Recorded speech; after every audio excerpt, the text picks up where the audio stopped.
Happy Wednesday, y'all. Hopefully, y'all hump day will be amazing. Hopefully, y'all will be able to get through your day without any complications. Listen, just know it's almost Friday. Friday is on its way. You know, God's going to get you through this day. God's going to make sure that you are able not to be stressed out while you're at your work or even at home. Shout out to my stay at home mothers. Shout out to y'all. Y'all really be going through it. Like, I have a friend who used to be a stay at home mother, and I used to see her struggle every day, making sure that her kids is right. But she got through it though, and she did it. And just know that you're gonna get right. You're gonna be alright. Yeah, them kids getting on your nerves. You tired of their school sending you homework. You tired of their school calling you because your child didn't, behave in school. I know that when y'all kids go to school or daycare, that kind of be y'all little a mental reset. Cause when you got kids around you, you can't really get to how you need to be without kids, whining, crying, mommy, daddy, this, that, I need. And I get it, cause trust me, being a child with a disability like myself, I needed a lot. I've required a lot. I required so much from my dad, from my stepmom, from my grandparents on my mother's side that it was crazy. Like when you talk about somebody was in the hospital, back to back, back to back, back to back.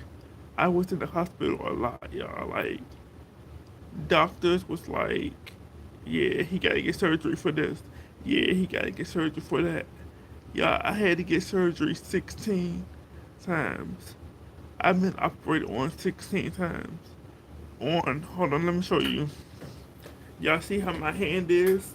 I had to get my hand reset in the front and the back. My hand used to be like this, contracted. And over a certain amount of time, it started bothering me because I wasn't going to get my hand fixed because it was bothering me for all these years. So I waited for me to, you know, you know, actually feel something. Because the type of person that I am, if it's not broke, don't fix it. But when I started having all these nagging pains in my wrist, I was like, you know what? I need to get that surgery done to straighten it out because that's the only way that was going to fix that problem. But my wrist, y'all, I still have these little weird feelings in my wrist, and that's because of the I have metal going through here, and I have a metal rod back here, so I be going through it. I be really going through it sometimes. Having like metal in your wrist like that hurts real bad. That really hurt, really bad. Another surgery I had was I had both of my knees done. I had to get my knees. At first, the first knee surgery I had, my knee was split into like 6 pieces. So they had to reconstruct my knee and put it back in place. Then the second time, I fractured my patella, and they wanted to see if they were able to fix it, but they wasn't. That's not over with knee surgeries. Another knee surgery I had was they felt like, they can get me to a comfortable place where I can stand up again. So they wanted to reconstruct the knee. They felt like they had the tools to reconstruct it. And that surgery did not go well at all, y'all. I ended up getting a really bad infection with that last knee surgery that they had to go back in and they had to remove my knee. Like on my right leg, I no longer have a kneecap at all in that knee. Which, mind you, before the surgery, I was able to stand on it with no problems. Cool. Although I have cerebral palsy, can't really stand that much. I used to be able to stand by hold myself up. Now I don't have a knee on the right side, so I can no longer stand. But it's okay. So that's another surgery I had. And the rest of the surgeries was like on my hamstrings, the inner part of my thighs, outer part of my thighs, back of my legs. And I had to have a lot of them surgeries repeatedly. So I know I kind of went on a little rant, but trust me, that rant comes back to what it needs to come back to. Well, what I was saying basically was, yeah, you go through all these things, but you're going to get through it. And my family got through it. I was like a much needy child. I needed so much out of them, but they was able to get through it, and that's through prayer. That's through teamwork. My family worked together. My parents worked together, and I had a mom. I mom. I had a stepmother, and I had my father. My mom, she wasn't really doing too much when it came to my surgeries, but my father and stepmother and my grandparents, they alternated.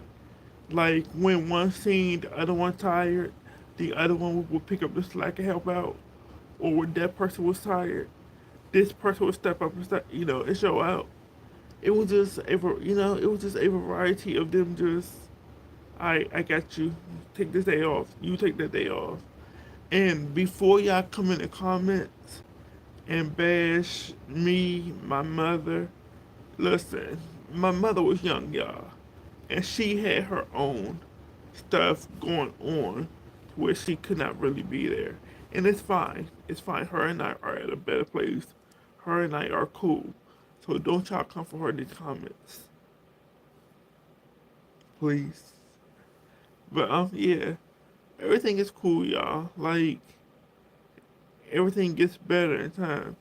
As the day goes on, you will feel so much better. As life happens, you will feel better. Don't give up. It's not worth it, especially my parents. The older, parents who got multiple kids. Don't give up on your child. Your child needs you more than you know. Even your teenage child that be rolling the ass, sucking their teeth, doing their little one twos, they need you the most. Do not give up. Stay prayed up. It's going to get better. And I hope and pray that a lot of y'all, you know, are able to get through whatever you're going through. Even my people that's not parents, just my regular people. Hopefully, y'all are able to be happy. Hopefully, y'all are able to put a smile on your face or even put a smile on somebody else's face. It's always good to give back. And it don't have to be nothing financial. It could be advice. It could be you just giving somebody a hug. Just small things count in somebody's life. And just remember, God loves you. I love you. And I'll see y'all in the next live. Bye, y'all.